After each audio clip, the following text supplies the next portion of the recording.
Go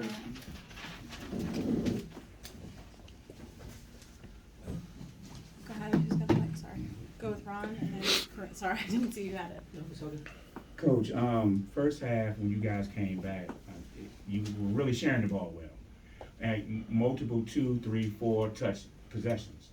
When they came back in the second half and extended it, not so much. Is that a fair assessment? Yeah, that is a fair assessment. When we are sharing the ball, when we're moving the ball, when we have the ball's moving to both sides of the floor, we tend to get better shots. When we try to do it by ourselves, then we don't. I think we cut it to 3-point at one point, and then bad shots or turnovers or not getting back in transition. All of those things are, miscommunications on the defensive end, giving them wide open threes. All of those things hurt us in the second half. Go to Kareem Copeland.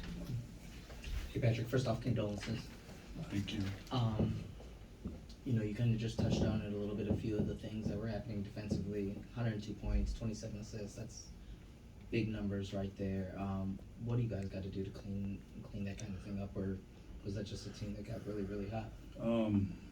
Yeah, they got hot, but we let them get hot. When you give up 50 points in the paint, when you 11 second chance points and 17 fast break points, all of those things hurt. And then on the other hand, we scored 89 points. I think I'm not even sure, that might be our most points of the game of the year. Usually when you score 89 points, those are, you have an opportunity to win. We got 89 points. We shot what, 50%? 50% from three. We shot 51% from the field. I mean, those usually you win, but when you, on the other end, letting them shoot 69% from the 3-point line and 60% from the field, those are and then 50 points in the paint, and then the free throws, not making free throws, that also hurt. I think we get those are 18 points that we could have had. If we make our free throws, it'll be a different story. Go to John Titell and then Marcus Washington. For Qudus, how close were you with Coach Shore, and what was your reaction when you learned of his passing? Yeah, I was very close with Coach R, and he was definitely the one that kind of recruited me to come to Georgetown, so I was more close to him. And yesterday when I heard the news, it was really sad for me, and kind of ruined my night. And just wanted to get a win for him today, but fortunately we couldn't. But we'll keep playing for him throughout the season. Marcus. Coach, you already brought up the free throws, but from a positive perspective, I know it's hard to talk about positive after it. You got to 32 attempts. How do you encourage this team to stay aggressive? Because you're right, on most nights that ends up being a win. How do you tell them not to settle and to stay aggressive so you can have this type of night from the free throw line? Well, we're going to watch film. We're going to watch film and show them things that we did right and things we did wrong. Just keep on building, keep on learning, keep on teaching, staying positive. But they do have to continue to stay aggressive. But they also, while they're being aggressive, they have to make the right plays.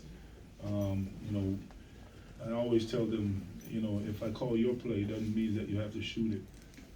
If somebody else is open, make the right play. I give everybody on the team a lot of freedom to be able to play and do their things. The only thing I tell them to do is just make the right play. And just from a defensive perspective, was there one or two things that you felt like you struggled with that allowed them to have the open looks that they had? Well, they're a very good post-up team. They post up. They post their big. Their bigs do a great job sealing and going high-low. We try to double it. We made them when they were doing their motion offense. We got lost a few times, and they were able to make threes. We made a couple of mistakes on out of bounds set where we let them, they got wide open threes off of those as well. So it was the mistakes that we made. defensively to give them wide open shots, and they were able to knock them down. Did you feel like in the second half there was a little bit of regression at the defensive end? I know they scored 40-some, I guess, in the first half, but it felt like right out of the chute there, they seemed to. I'm not going to say there was a regression. I just think that, the mistakes that we made hurt us, kicked us in the butt. And the work that Boone did for them, number 0. Played great. I mean, he played great. He had 28 points. He had 7 assists. He had 4 steals. He played extremely well for them. You got to take your hat off to him. Do we have questions for Qudus Wahab? Bobby, I'm not going to take a question from you. Go ahead. I have a question for Patrick. No, I know. That's what I'm saying. Oh. You can ask it, but also any other questions for Q, since I've been asked for athletes before. Patrick, I know it's a new season. It's a different group. How do you guys handle the losing streaks that are with this program right now? How many games we've lost this year? What's our losing streak right now? Was it 2.2 games? I'm talking about the bigger picture, the Big East losing streaks, and how do you guys handle that as a program? There's a lot of outside noise. I can't worry about the outside noise. That has served me my whole career. I don't listen to the outside noise. I just worry about what we can do as a group to get better.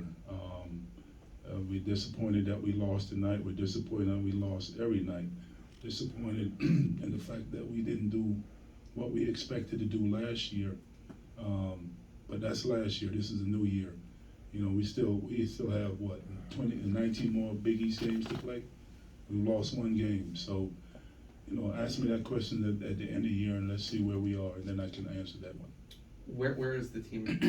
Last year after that Marquette loss, you came in here very, very upset. I think people have noticed is this team different than that, and how do you keep it from going in that direction? Well, I don't even remember what point of the season that Marquette game was. It was the first Big East game. The first Big East game. This is a different year, different team. We still have a lot of games to go.